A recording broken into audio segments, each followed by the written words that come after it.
Hello sir, good day. I'm Aldrin Sampitan and I'm going to recite the Rule 130 and Rule 130 Section 3 and Section 10, the original document rule and the parole evidence rule.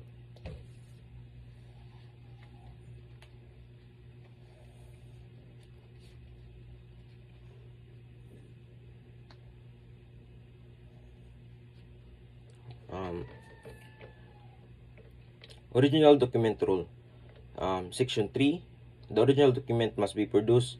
Exception: when the subject of inquiry is the content of a document, writing, recording, photograph, or other record, no evidence is admissible other than the document or other than the document itself, except in the following cases. A is when the original is lost or destroyed or cannot be produced in court, or without bad faith on the part of the offerer. B is when the original is in the custody or under the control of the party against whom the evidence offered, and the latter fails to produce it after reasonable notice, or the original cannot be obtained by the local judicial process or procedure.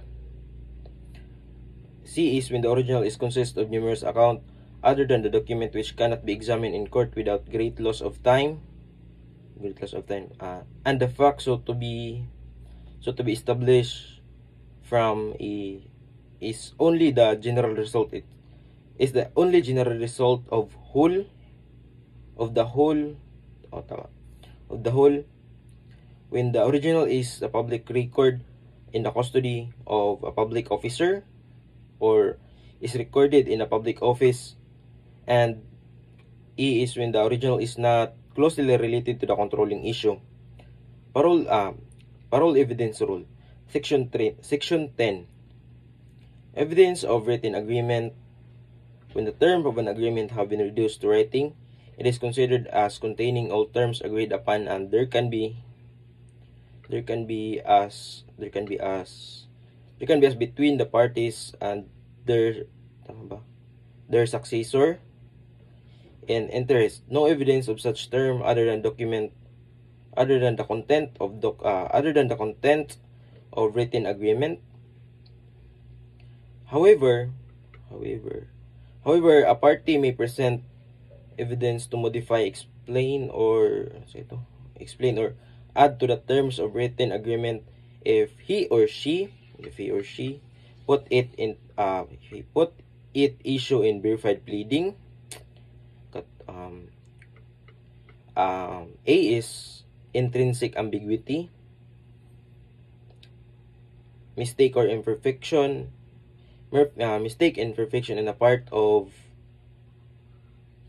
A is intrinsic ambiguity, mistake or imperfection in the written agreement. B is failure of the written agreement to express the true intent and agreement of the parties thereto. C is the validity of the written agreement or existence of the term agreed to by the parties of their successors in interest after the execution